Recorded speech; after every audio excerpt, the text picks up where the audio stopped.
participação do terceiro no processo. Auxílios. Planeta. Vai ter que fixar. Você sabe fixar? Ah, não entra, né?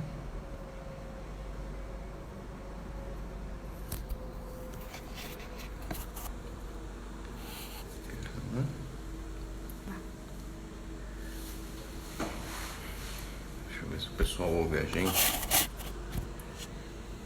E aí, pessoal, vocês estão ouvindo a gente? Conseguem ouvir bem?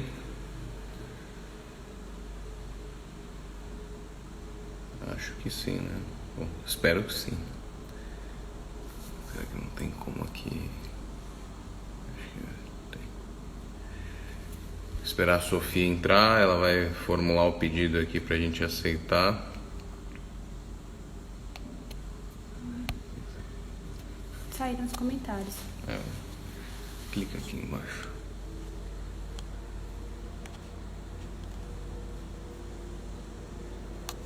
Aceita. Estamos aguardando Sofia entrar. E aí? Bom dia. Olá, Tudo bom? Tudo bem? tudo bem? E vocês? Tudo Tudo bom? ótimo. Tá ouvindo a gente bem? Ouço vocês bem, vocês me ouvem bem? Sim. Ouvimos. Eu estou tentando deixar os comentários abertos. Pronto. Foi? Para que a gente possa ver eventuais perguntas. E aí? Vamos lá, então? Mas aí, Sofia, fica...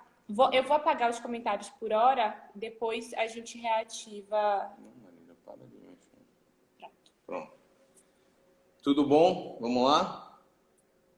Tudo ótimo. Vamos lá. Só para explicar para o pessoal que está entrando, como é que a gente planeja fazer a discussão das nossas falas de apresentação. Antes de mais nada, só explicar que Sofia e Marília escreveram dois trabalhos extremamente importantes no tema que é objeto aí de debate, que está fixado na tela para vocês, que é a participação do terceiro no processo. Dois trabalhos que dialogam muito com mecanismos para flexibilizar a intervenção e promover uma absorção no plano processual de relações complexas no plano material, se a gente puder resumir dessa forma. E eu sou um gaiato aqui nessa discussão, estou me intrometendo nessa discussão, para tentar, enfim, contribuir de alguma forma e participar um pouco desse debate entre vocês duas, enfim, eu também. O que eu acho que a gente poderia propor para ficar mais organizadas as ideias e a forma como a gente vai expor, eu proporia que que eu começasse tentando fazer uma visão geral da discussão, da doutrina, de como o debate se posiciona, e daí eu passo a palavra para vocês, para cada uma de vocês explicarem, se vocês concordarem com essa divisão, cada uma de vocês explicarem mais ou menos no que o trabalho de vocês contribui para essa flexibilização, para essa superação de rigidez. Se a gente puder dizer assim, que o fio condutor das ideias que vão ser expostas hoje diz respeito à tentativa de superação dessa rigidez de participação do terceiro no processo civil. Podemos ir assim, então? Claro, para mim tá ótimo. Para mim também. Legal. Pode começar. Vamos lá.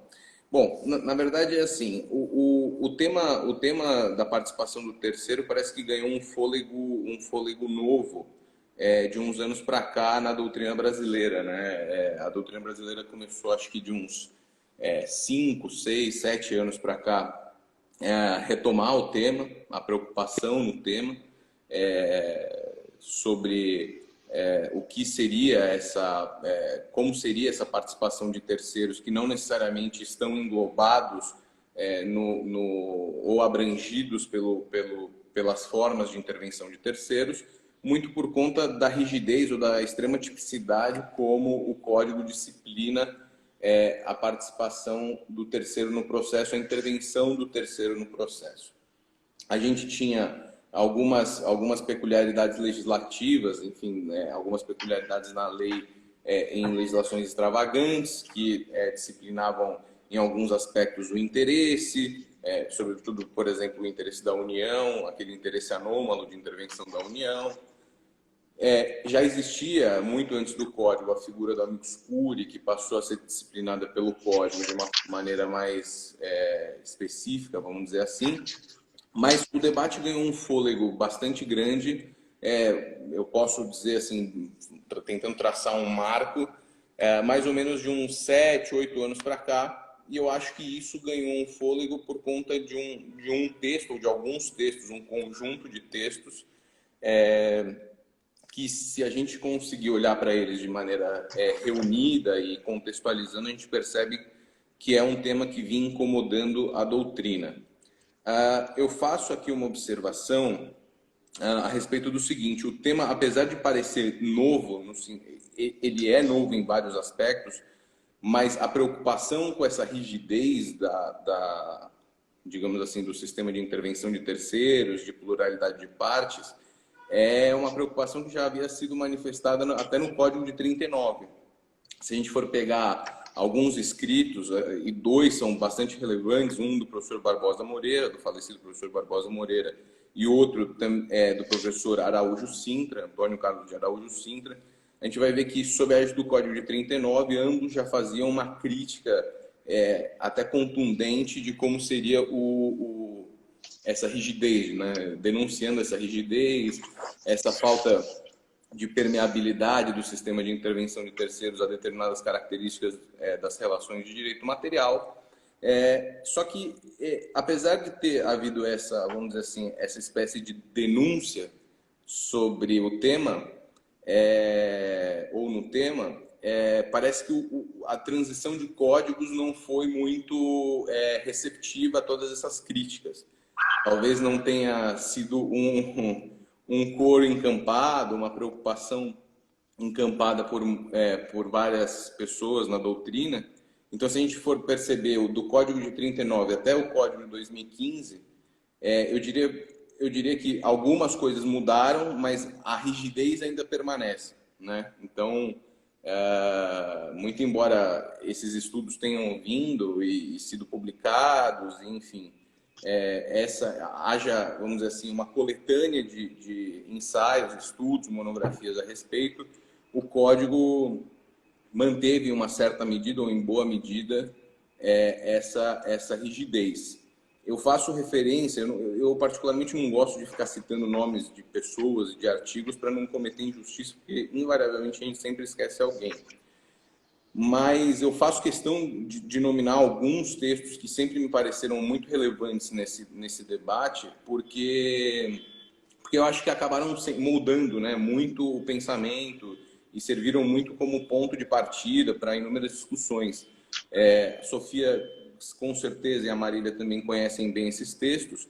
Um em particular que me influenciou muito, que foi inclusive o texto que me auxiliou na escolha do meu tema da dissertação de mestrado, e por coincidência também descobri que auxiliou na escolha do tema da Marília, é o texto do Heitor Sica, do professor Heitor Sica, professor da Universidade de São Paulo, sobre notas críticas ao sistema de pluralidade de partes no processo civil, publicado na revista de processo número 200, salvo engano, 2011,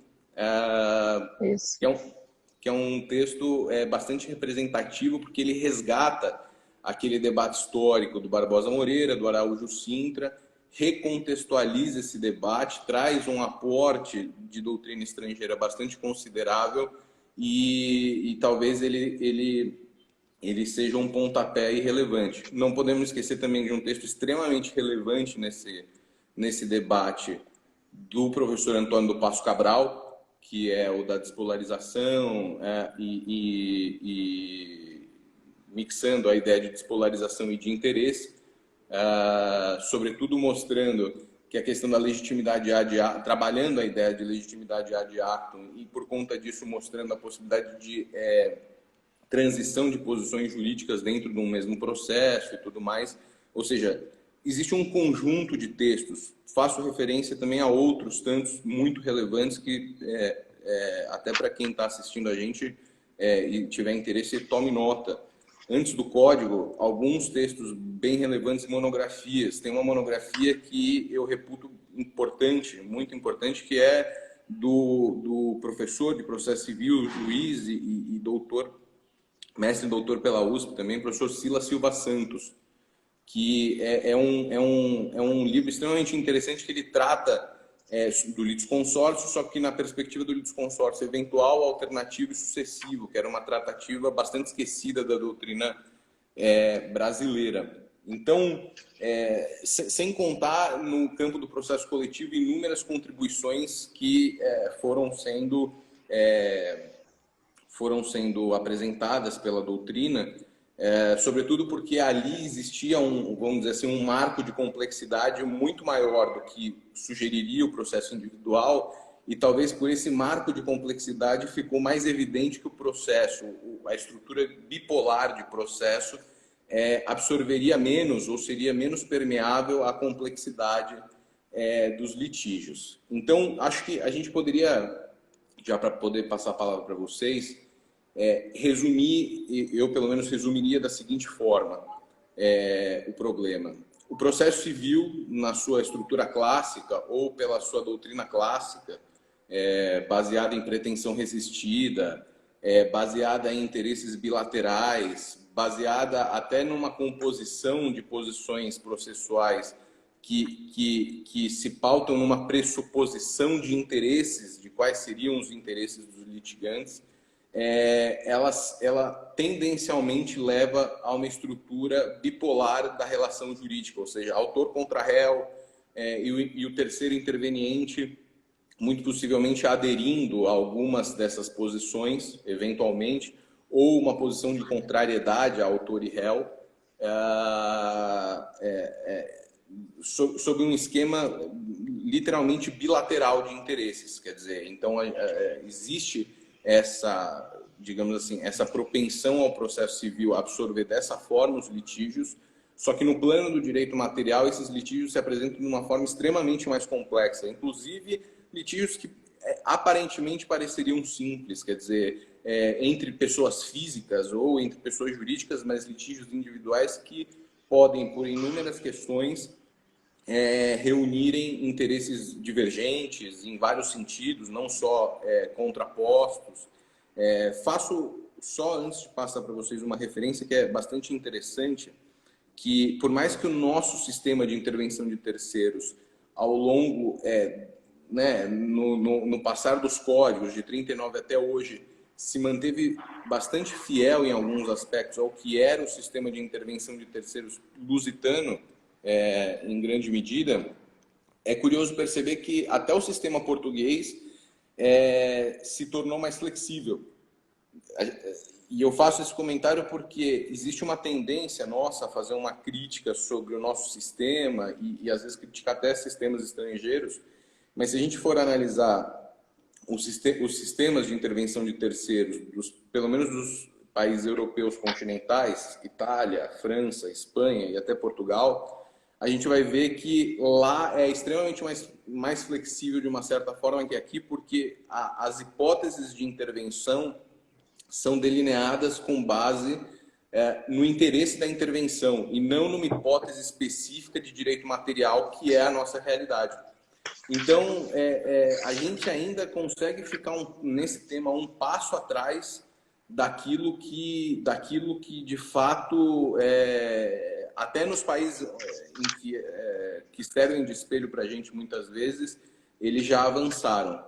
Então, acho que, tentando fazer um resumo até sem muita precisão, né, com algumas ideias, eu acho que a gente poderia classificar o problema dessa forma. O que vocês acham? Bom, vai falar, Sofia? Não, pode falar. Depois eu faço minhas considerações. Aí a gente debate um pouco. Certo, Mas, enfim, tô de pleno acordo. Eu não poderia, enfim, acho que ele falou tudo e vamos em frente. Vamos em frente, então. Antes de começar a falar especificamente, vou aproveitar para agradecer aqui o convite dos organizadores do projeto Mulheres, das organizadoras do projeto Mulheres do Processo, pelo convite, por dar destaque à temática, né, que vem sendo objeto de nossas pesquisas há algum tempo e dos grupos de pesquisa dos quais fazemos parte, a demonstrar que é um tema que precisa ser mais discutido. Talvez essa falta de preocupação mais intensa tenha feito com que as alterações, né, promovidas pelo novo código não tenham caminhado tanto ou tenham caminhado parcialmente. Eu vou pegar um gancho aqui na fala de Eli, que é essa questão da rigidez do sistema. Se a gente perceber, em todos esses textos que foram citados, né, as preocupações, elas se voltam a uma linha base, a uma preocupação essencial, assim a gente pode dizer, que é a tentativa de fazer com que o processo ele reflita os interesses que estão no plano material. As relações que estão no plano material, a forma como elas estão concatenadas.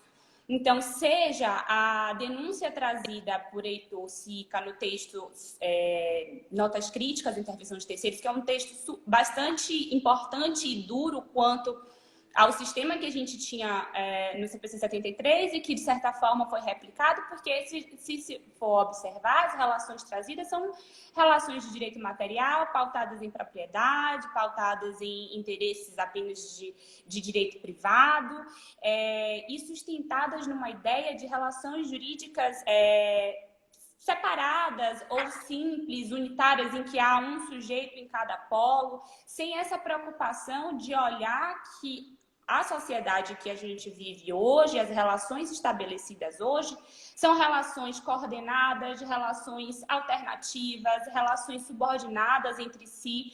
Num exemplo muito simples, que a gente observa que o código, por exemplo, não consegue captar, é uma situação em que há uma situação de produção e distribuição de produto. Uma empresa produz, a outra distribui, é uma relação que está coordenada uma com a outra num setor, né, de produção e distribuição muito comum, em que não há solidariedade, pode não haver previsão de regresso, enfim, no código, ou não há previsão legal e a previsão contratual pode não existir.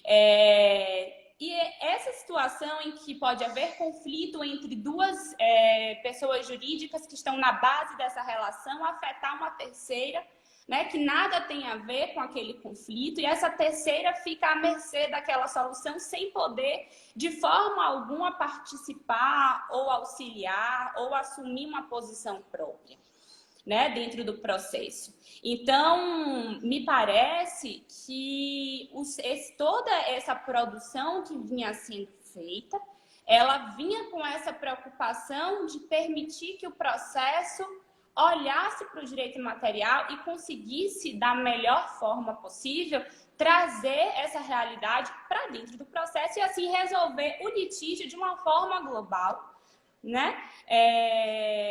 Retirando ele do seio, né? da sociedade e impedindo a multiplicidade de processos. Porque se você restringe as hipóteses de intervenção de terceiros, o que você pode gerar é uma multiplicidade de processos futuros com sujeitos que foram atingidos de alguma forma e dali não participaram, em razão dos reflexos que aquela decisão causou em suas esferas, seja em sua esfera jurídica, seja em sua esfera econômica, em sua esfera afetiva.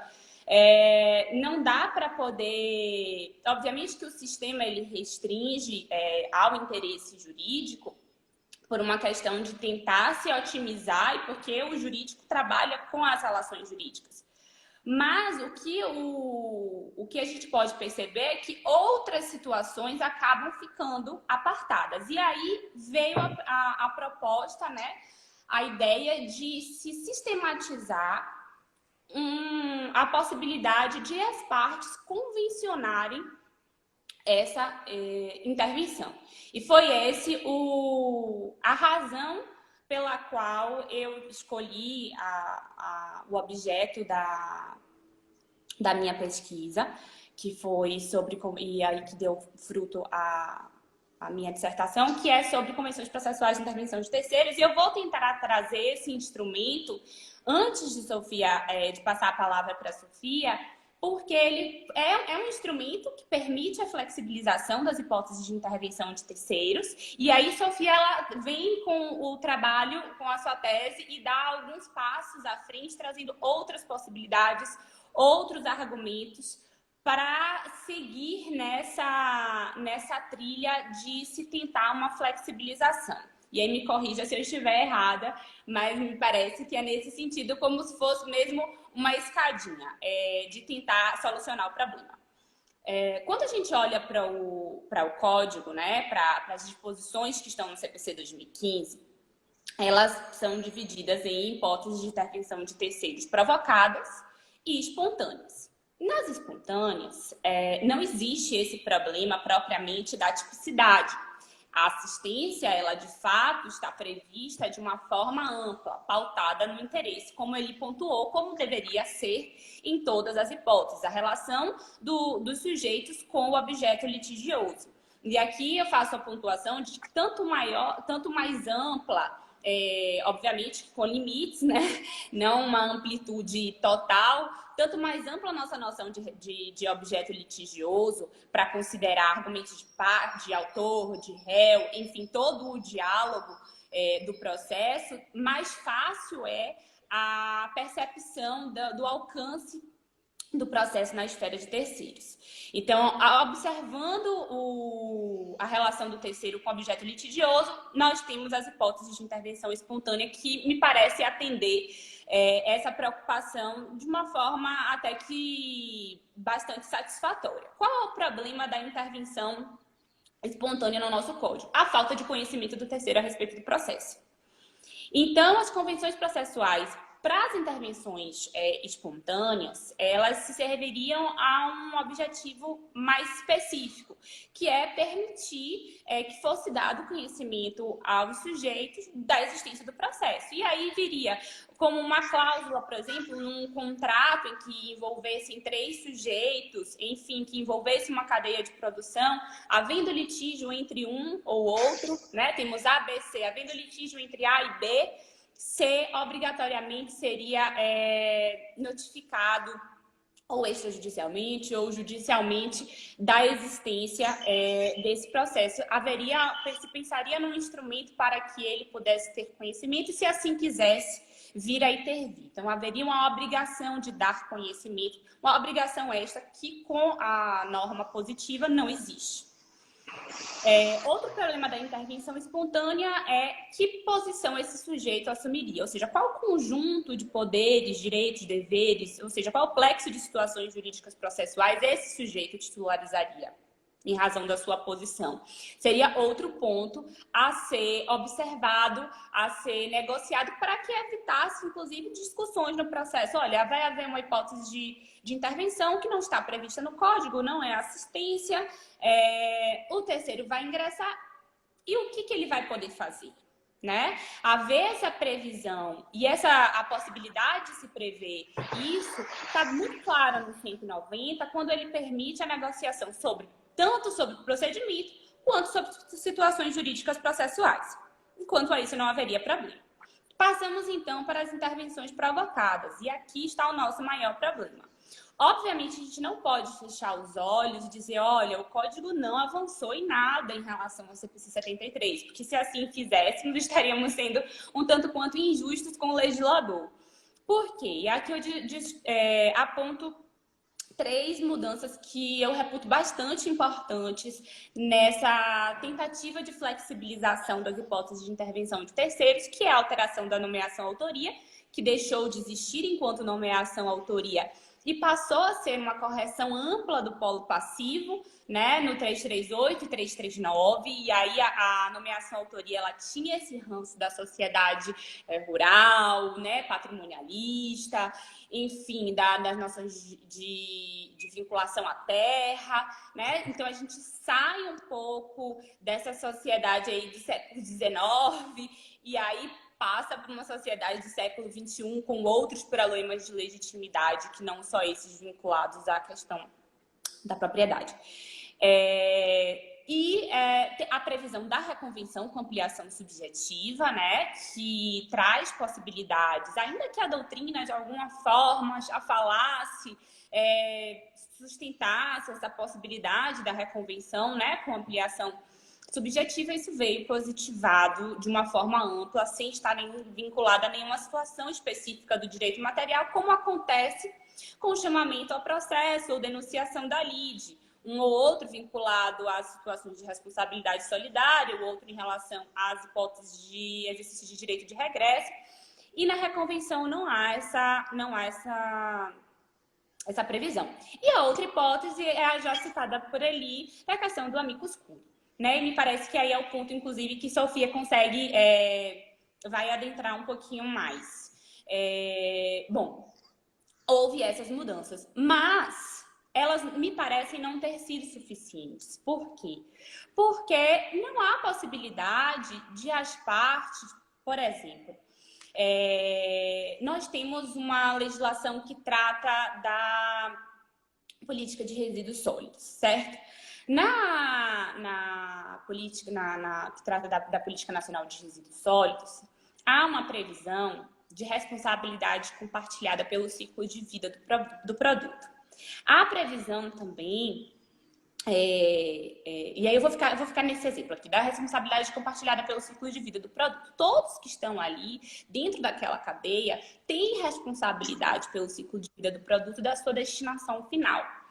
E aí, havendo algum problema dentro dessa cadeia, em que não há previsão de solidariedade entre ninguém, nem direito de regresso, como é que se chamaria todos os sujeitos participantes dessa cadeia, né, de compartilhamento, havendo um determinado problema, né, um determinado dano? Não haveria essa possibilidade. E aí, uma vez instaurado o litígio, né, poderia-se pensar numa situação de celebração de convenção processual para que todos fossem chamados. Obviamente que após o litígio, as coisas ficam um tanto mais difíceis, né? Mas nada impede que se pense em outras situações em que as empresas se conhecem, os sujeitos todos se conhecem, né? Sabem da importância de cada um naquela cadeia, né, de produção ou de compartilhamento de responsabilidade, e que antes do litígio surgir, não se sabe quem será autor, quem será réu, já se negocia a possibilidade de que as partes que estejam no processo, né, originariamente, venham a provocar a intervenção de outros sujeitos, ou que venham permitir que o próprio juiz, ele determine a intervenção desse terceiro.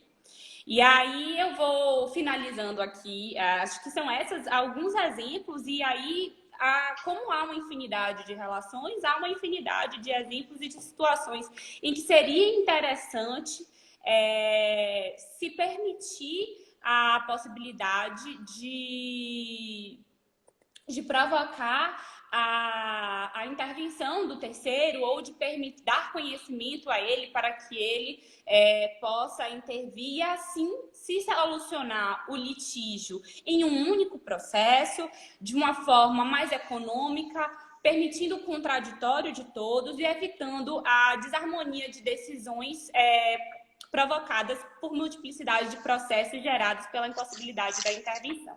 E aí, Sofia, eu passo para você a palavra para que você possa dar continuidade à nossa live.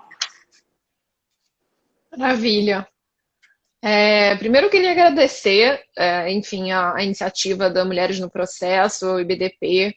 Eu venho aqui representando processualistas, que é uma ideação que vem já de longa data nessa parceria com o projeto Mulheres no Processo e que tem uma atuação muitíssimo relevante de promover a inserção de mulheres, enfim, uma igualdade de gênero nos ambientes acadêmicos em geral. E eu fico ainda mais feliz porque vocês dois foram referências, são referências muito importantes para o trabalho que eu vim conduzindo nesses últimos 4, 5 anos, durante o meu doutorado. Já falei isso para vocês antes, enfim, os trabalhos de vocês dois são muito referidos na minha tese. Acho que a dissertação da Marília sobre convenções foi um trabalho assim, que promoveu na minha reflexão uma grande revolução de perceber que, na realidade, as possibilidades são muito amplas, envolvendo convenções, terceiros e, na realidade, envolvendo participação em geral. Mesmo para sujeitos que já poderiam estar no processo, convencionar sobre as suas situações jurídicas, convencionar sobre o procedimento de participação pode acarretar uma grandíssima revolução, né? E ali, enfim, você veio todo humilde no discurso de que você está aí de mero espectador, mas todos nós sabemos que isso não é verdade. Você tem grandes contribuições para o tema de participação. Um artigo, enfim, que eu reputo muito importante sobre multilateralidade, artigo sobre amicus curiae na vigência do CP, assim que o CPC entrou em vigor, enfim, com reflexões que a gente só foi ver na doutrina um pouco depois, então antecipando algumas discussões. Então eu fico muito feliz mesmo de estar aqui. E fazendo um gancho com a fala do Eli, antes de entrar especificamente nos aspectos de participação que eu pretendi abordar hoje, eu acho que o Eli fez um excelente apanhado no início da fala dele para mostrar que o problema da participação não é um problema novo. Na realidade, a gente tem esse texto que você mencionou do Barbosa Moreira, né? Ele é muito significativo, porque ele dizia que no Código de 39, dois dos institutos menos bem regulados ou mais problemáticos eram intervenção e litisconsórcio. E a gente veio vendo a doutrina fazendo essa crítica, e acho que na década de 2000, enfim, começo de década de 2000, não sei nem se está certo falar isso, mas enfim, nos anos 2000 a gente começou a ver alguns trabalhos muito relevantes retomando essa problemática.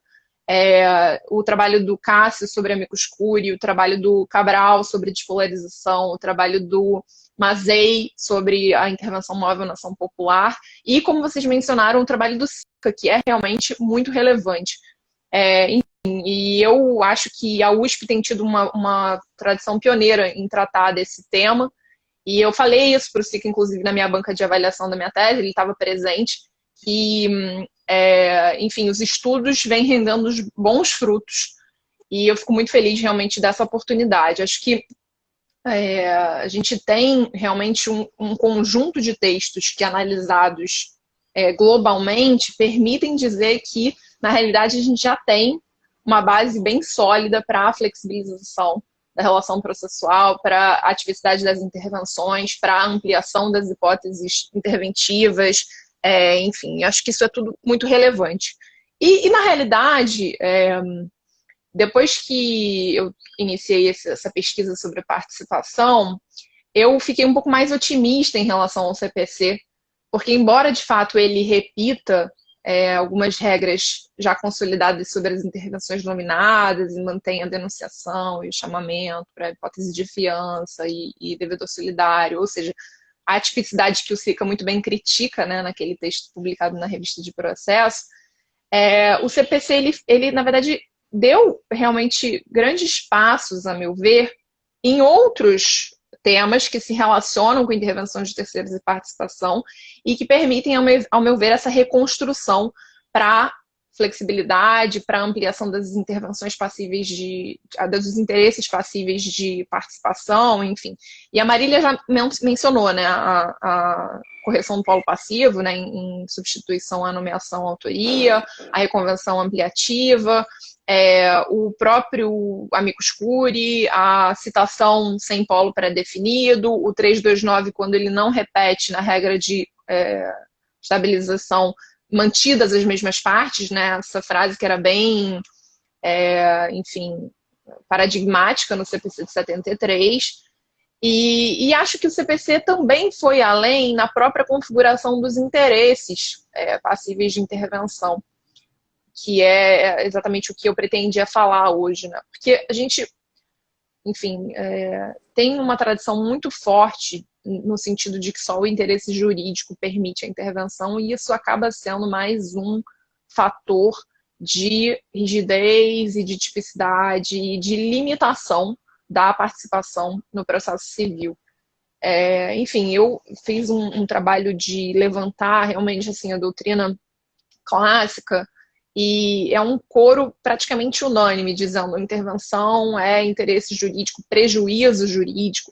E aí o CPC repete isso, né, na assistência, na regra da assistência, ele fala de terceiro prejudicado juridicamente, na regra do recurso do terceiro prejudicado, enfim. E isso, a meu ver, é muito problemático porque deixa fora da participação no processo inúmeros outros interesses ou inúmeras outras finalidades que são legítimas e que permitem a participação nesse ambiente político e público que é o processo. E aí eu acho que o CPC avança. Por que eu disse que eu acho que o CPC avança nesse sentido? Porque, apesar de repetir, é uma coisa até um pouco anacrônica, apesar de repetir essas regras consolidadas sobre interesse jurídico e prejuízo jurídico nas intervenções nominadas, ele consagra uma intervenção ampla do amicus curiae, que não define qual é a natureza desse interesse, e aí todo mundo vem dizendo que é um interesse institucional, que também não, enfim, define qual é o interesse. Na realidade, a meu ver, o amicus curiae, ele é um sujeito multifacetado. Ele permite que você venha ao processo simplesmente com um caráter informativo. Vou auxiliar na corte, sou um pesquisador e vou, por provocação da corte, trazer um determinado dado para o julgamento, até que setores da economia se mobilizem, como sindicatos, como federações. A gente vê isso na prática, né? Assim, a gente que advoga percebe que, especialmente quando vai se fixar precedente, há diversas instituições, associações, federações que intervêm porque tem interesse econômico, porque a determinada política vai afetar um setor econômico, uma determinada produção, enfim. E há também, na verdade, outros interesses que podem ser considerados de interesses morais, religiosos. Então, a gente teve a discussão sobre diversas discussões que a gente tem no STF, né, sobre aborto de feto anencéfalo, sobre casamento, união homoafetiva, sobre ensino religioso em escola pública. Você vê que intervém como amicus curiae desde grupos de pesquisa de faculdades, ou seja, gente que nem tem personalidade jurídica, mas, enfim, que vem com esse caráter informativo, intervém confederação de bispos, reuniões de igrejas. Então, a meu ver, é falsa a afirmação e a gente estaria realmente equivocado de perpetuar essa afirmação de que só o interesse jurídico permite intervenção no processo, né? Acho que o CPC traz um avanço muito grande no 138, que trabalha com cláusulas gerais, cláusulas abertas. Então, relevância da matéria e repercussão social, bem postas as coisas, você consegue enquadrar quase tudo nessa regra do 138, né? E além do amicus curiae, o CPC também já avança nessa direção de reconhecer outros interesses à participação, quando ele trata, por exemplo, da assistência afetiva ou assistência protetiva, no capítulo da interdição, quando o interditando for vulnerável, não tiver advogado, seu cônjuge, seu companheiro, seu familiar pode vir e intervir como assistente, embora esse sujeito não tenha nenhum risco jurídico, prejuízo jurídico, enfim.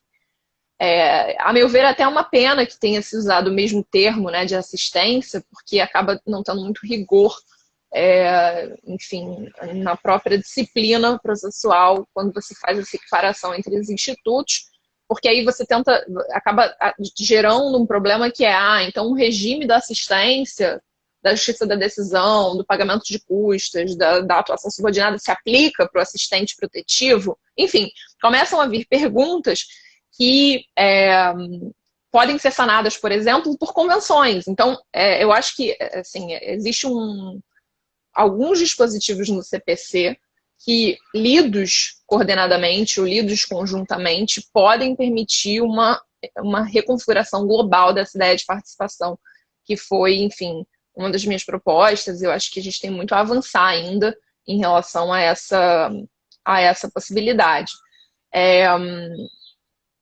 Eu acho que a gente pode, enfim, discutir. Eu acho que a ideia era fazer essa apresentação inicial e talvez a gente possa trocar algumas ideias. Eu, inclusive, Marília, me lembrei de você. Na quarta-feira eu participei de um debate lá na OAB Bahia, com a Adonias e a Sabrina Dourado. E aí foi muito legal, porque a gente estava falando, veja, sobre primazia de julgamento de mérito, e aí sobre correção do polo passivo, e justamente vem as convenções, ou seja, uma regra geral do 190, para permitir correção de polo passivo e, por consequência, primazia de julgamento de mérito, que é um princípio que, enfim, vai nortear a reconfiguração de todos os institutos, inclusive de intervenções, para permitir, por exemplo, a correção fora do prazo da contestação. Mesmo que você alegue ilegitimidade fora do prazo da contestação, se a outra parte concordar, há uma convenção e há a intervenção desse terceiro negociada, né? Não deixa de ser.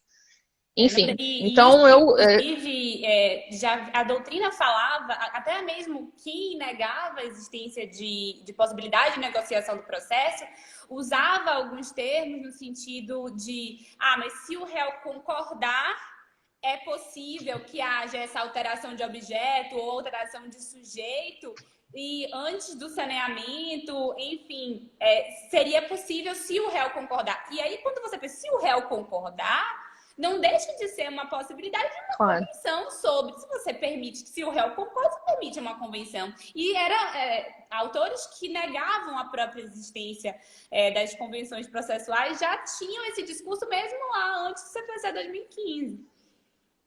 Mas, por favor, conclua. Exato.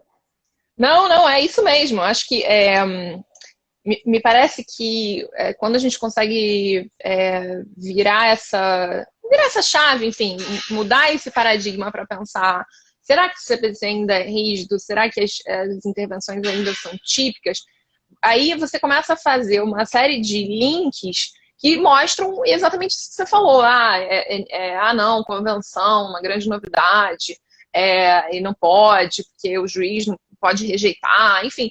E aí você vê um julgado, acho que é do TJ do Mato Grosso, por exemplo, dizendo, não, a denunciação da lide pode acontecer a qualquer tempo se a outra parte concordar. Então, assim, na realidade é uma coisa que a gente já tem, né, elementos de flexibilização. Exato. É claro que o CPC poderia ter avançado no capítulo das intervenções para prever, como vocês falaram, né, intervenções de acordo com o interesse, a natureza do interesse, a intensidade do interesse, é uma proposta do Dinamarca, enfim, a Marília até, enfim, cita isso na dissertação dela. Claro que ele poderia ter avançado, e eu até tentei fazer um paralelo com o regime português, né? O CPC de Portugal passou por uma reforma relativamente recente, no sentido de generalizar as hipóteses de intervenção para litisconsórcio de igual grau, litisconsórcio subordinado ou oposição, né? Enfim, contra os outros dois. Sem uma hipótese típica, né? De uma situação típica de direito material, como fiança e tal.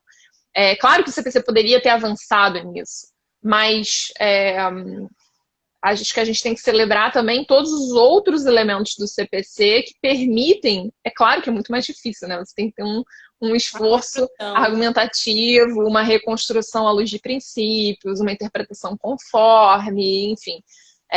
O que nem essa questão, por exemplo, feito pelos tribunais, e aí tem claro, problema de não haver essa disposição expressa, porque com a disposição expressa os tribunais já são resistentes a permitir a intervenção. Se eles acharem um motivo, assim, obviamente que não vou generalizar para o Poder Judiciário inteiro, mas você sente no que vem de precedentes a respeito do tema, que há uma nota de resistência. Se há possibilidade de se impedir, de não se admitir a intervenção, ela é inadmitida. Então, se você traz isso positivado de uma forma mais clara, por exemplo, como aconteceu com o amicus curiae, tudo fica um pouco mais fácil, né?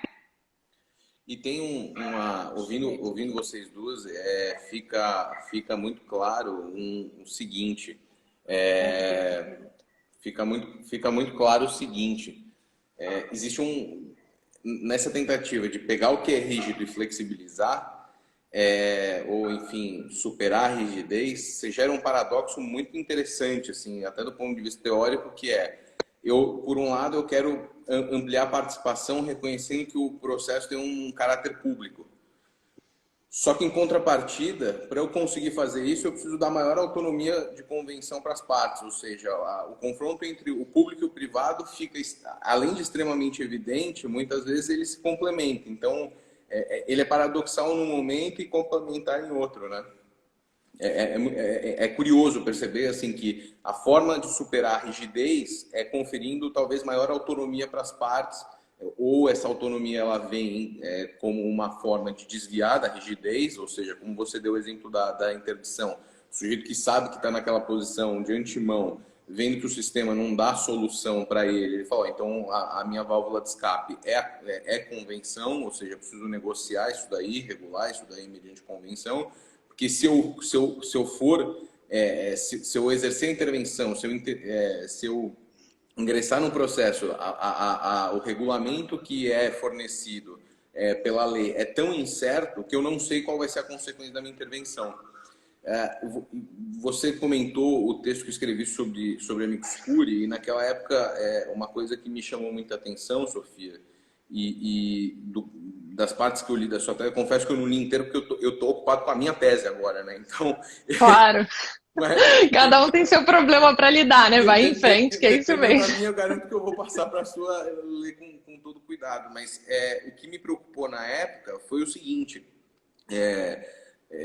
ainda hoje você vê esse resquício, quer dizer, as pessoas muito empolgadas com o discurso do amicus curiae, porque ele promove participação e tudo mais, e você mesmo trouxe inúmeros exemplos de como essa figura é utilizada na jurisdição constitucional muitas vezes, relativizando completamente a ideia de interesse jurídico para outros interesses que também são legítimos a serem aportados no processo, mas quando você desce para a jurisdição comum, vamos dizer assim, e percebe que a generalização do amicus curiae ela tem que ser também vista com um certo cuidado.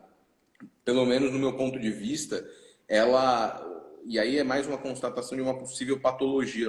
Acho que isso cientificamente não é o mais adequado, mas a gente também tem que trabalhar com esses riscos, que se a gente não tiver critérios muito seguros de intervenção ou dos interesses da intervenção, ainda que não sejam jurídicos exclusivamente, a gente precisa criar pelo menos um regramento ou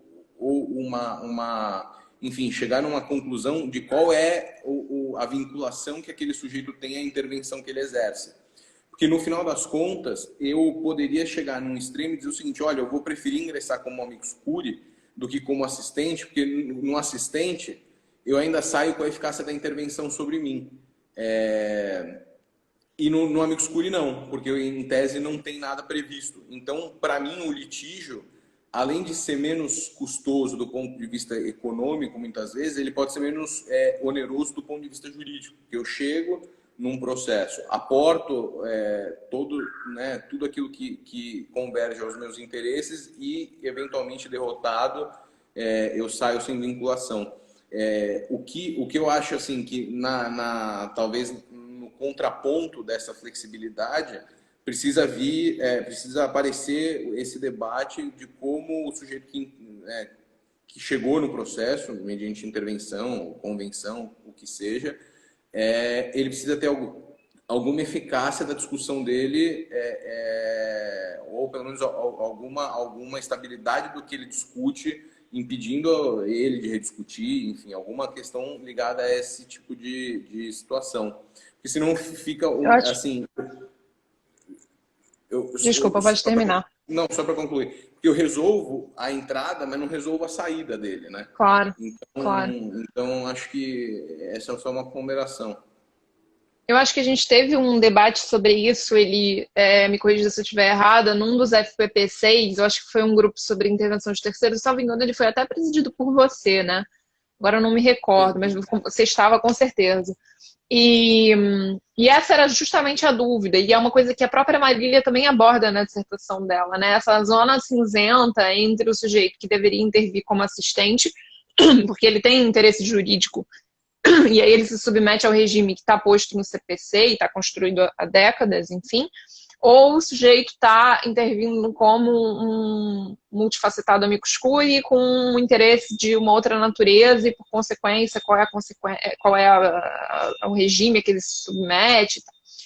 E eu acho que existe, sim, esse problema, como você mencionou, a gente também não pode viver no mundo de Poliana achando que, na prática, isso não vai acontecer. Mas eu acho que a intervenção ela vai ter que ser tratada não pelo nome que ela é referida pelo sujeito, enfim, e sim pela natureza ou do interesse, intensidade do interesse, por aí vai. Então, eu acho que se exige, na realidade, uma participação bem ativa de todos os envolvidos, inclusive do juiz e dos demais sujeitos, dos sujeitos originários, no momento da intervenção, para identificar que interesse esse sujeito ostenta, qual é o tipo de intervenção que ele vai provocar e qual é o regime a que ele vai se submeter, né? E aí eu acho que, pegando um gancho no que você falou também sobre essa questão do público e do privado, eu acho que é necessário aliar o público e o privado, porque, embora as partes possam convencionar sobre o tipo da intervenção e o regime, os poderes, etc., a gente não pode esquecer do 138 quando ele vai falar do amicus curiae, que ele diz que o juiz vai fixar os poderes do amicus curiae na hora da intervenção, né?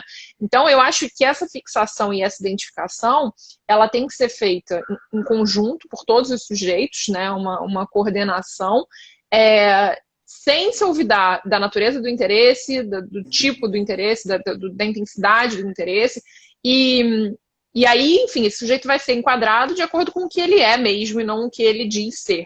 É claro que isso não é fácil, enfim, volto a dizer, não é uma fórmula mágica, né? Mas vai depender de uma análise casuística, enfim. Mas eu acho que, independentemente disso, mesmo para o sujeito que não tem interesse jurídico clássico, um sujeito que vem para defender o interesse econômico, um determinado segmento, enfim, profissional, ou, sei lá, religioso, enfim, ainda assim, não é possível afastar desse sujeito consequências da participação, porque se a participação é um lado da moeda, a preclusão é outro lado da moeda, né? E tem um texto muito interessante da Alexandra Lahav, que é uma professora estrangeira, que ela diz isso, tipo, são dois lados da moeda, um lado é a preclusão e outro lado é a participação, se você participa, enfim. E aí eu tive essa preocupação quando eu estava tratando dessas intervenções diferenciadas, justamente conversando com o Cabral, que foi meu orientador, porque justamente era isso. Tudo bem, eu posso estabelecer uma cláusula de entrada, como você falou. Esse interesse pode participar, esse. O juiz vai fixar os poderes com as partes e tal, mas e aí? E custas? E estabilidades?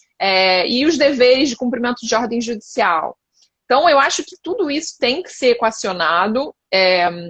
Eu tentei dar alguns parâmetros, apresentar alguns parâmetros para essa estabilidade, então, usando mesmo a tese do professor Cabral sobre coisa julgada e preclusões dinâmicas, para tratar as preclusões a partir da cadeia argumentativa. Então, se o sujeito faz uma determinada alegação no processo, ele fica vinculado a essa alegação, não podendo ser contraditório com ela num processo futuro, gerando uma preclusão, uma estabilidade negativa e positiva, né? Então, isso permite trazer consequências, mas, é claro, é um campo assim que precisa ser muito explorado ainda, né? Como que vai ser feito isso? Qual é a regra? Um dos parâmetros que eu citei foi natureza e intensidade do interesse. O outro parâmetro foi quantidade de participação, ou seja, você vai somando parâmetros, mas não há uma regra clara. Diga, por favor. Isso que você falou é extremamente interessante porque o Cabral, no texto dele de despolarização, ele constrói todo o argumento e tal, e eu lembro disso claramente, que num dos tópicos finais ele fala o seguinte: olha, mas a gente precisa pensar em outras consequências. Por exemplo, o sujeito que é réu e decide mudar para uma posição ativa, como é que ficam as questões de honorários? Obviamente, nada disso deslegitima a própria subsistência e consistência do pensamento, evidentemente não. Agora, eu acho que existe, como você disse, e como o Cabral já tinha salientado também, existe um desafio muito grande em coordenar essas questões laterais ou essas repercussões com relação a toda a flexibilização que eu gero, né? Só que isso, de fato, tem uma na discussão... prática... Tem uma discussão interessante em relação a isso, ele que justamente discutindo com o Cabral na época da elaboração da tese, a gente chegou à discussão que era a seguinte: no momento da intervenção, o sujeito vai ter a definição dos seus poderes e também das consequências. Então, se você vai intervir nessa condição, você vai ficar vinculado dessa forma ou daquela, você pode dar causa a honorários, enfim, etc. E aí, no momento em que é apresentado esse regime, seja por convenção, seja por ordem do juiz, pela regra do 138, que pode ser aplicada genericamente, o sujeito pode exercer opt-out, ou seja, ele pode dizer, então, nessa condição não vou querer, vou dar um passo atrás. Aí, assim, uma das coisas que eu citei isso na tese, é claro que não deu tempo de desenvolver, mas era para dizer, olha, mesmo essa postura dele de dizer, eu quero intervir, não, agora eu não quero mais, isso tem que ser avaliado para as condutas futuras desse sujeito, né? Então, eu acho que tudo isso exige uma análise até pela ótica de boa-fé, pela ótica de vinculação de posições futuras, de cooperação. Então, assim, não é nada simples, pelo contrário, é muito complexo trazer esses sujeitos para o processo, mas a minha leitura é que é necessário. Enfim, é complexo e é necessário. Então, o que a gente conseguir fazer para avançar nesse sentido tá bom, assim, nem sempre a gente vai acertar, né? Mas essa é a lógica, eu acho. Eu vou ver se eu consigo abrir aqui alguma pergunta, porque os comentários ficaram um pouco travados. Tem uma específica aqui, deixa-me ver. Como vocês estão a intervenção prevista? Olha que legal, não sabia que dava para ver pergunta aí em cima, não. Que legal isso. Você consegue ver a pergunta que eu abri? Como vocês interpretam a intervenção prevista no 1698 do Código Civil? A modalidade de intervenção prevista na ação de alimentos se enquadra de alguma forma em intervenção? Cortou, não consigo ver o resto. Aqui também não abriu completa para mim. Eu cliquei, você vê completa, mas a gente não está vendo aqui. Nosso a modalidade de... Eu acho que, assim, enfim, mesmo sem ler a pergunta inteira, eu acho que esse exemplo do 1698 do Código Civil é justamente um dos exemplos que a doutrina já vinha, como ele falou, usando para dizer, olha, o sistema não funciona perfeitamente, porque essa modalidade não se encaixa no chamamento, na denunciação, porque a responsabilidade dos avós, como é que vai ser, a ação de alimentos, que intervenção é essa. Eu lembro que tem o próprio Cássio menciona isso, fala, olha, esse aqui é um exemplo de uma intervenção que está fora do sistema. O Daniel Colnago, que também fez o mestrado na USP, tem um trabalho legal sobre intervenção de terceiros, trata dessa hipótese. O que eu posso dizer é que, a meu ver, essa modalidade interventiva ela não se encaixa perfeitamente nas modalidades nominadas do capítulo das intervenções de terceiro CTC. E eu usei justamente esse dispositivo para tentar dizer que, olha como seria bom a gente caminhar no sentido da atipicidade para prever, mesmo que fosse chamamento e denunciação, mesmo que a gente mantivesse esses nomes, mas para todos os casos de litisconsórcio de igual grau, para todos os casos de litisconsórcio subordinado, aí você poderia incluir esse dispositivo no chamamento da denunciação, porque ele não é fiança, porque ele não é débito solidário, mas ele é uma corresponsabilidade, né? Enfim. Exatamente. Então, em grau, vamos dizer, numa escadinha ou no mesmo grau. Então, eu acho que é um bom exemplo o 1698 do Código Civil. Eu vou só alertar aqui que já foi sinalizado que a live vai ser encerrada em 1 minuto e 40. Então, para a gente poder já fazer os agradecimentos. No final. Só ia fazer uma última ponderação exatamente em cima disso que você disse, Sofia, e que a Marília também tocou num certo ponto, que é o seguinte: mesmo dentro de um litisconsórcio em que assumidamente as partes ocupam vamos dizer assim, um mesmo polo de interesses, o código ele fica um pouco isolado dessa discussão, e a doutrina também, num certo ponto, se existe uma conflituosidade interna entre esses sujeitos, por mais que eles concordem em se opor à pretensão da parte contrária, só que entre eles exista uma litigiosidade. Então, tem um caráter dinâmico que é de fora para dentro, de dentro para fora, entre todo mundo.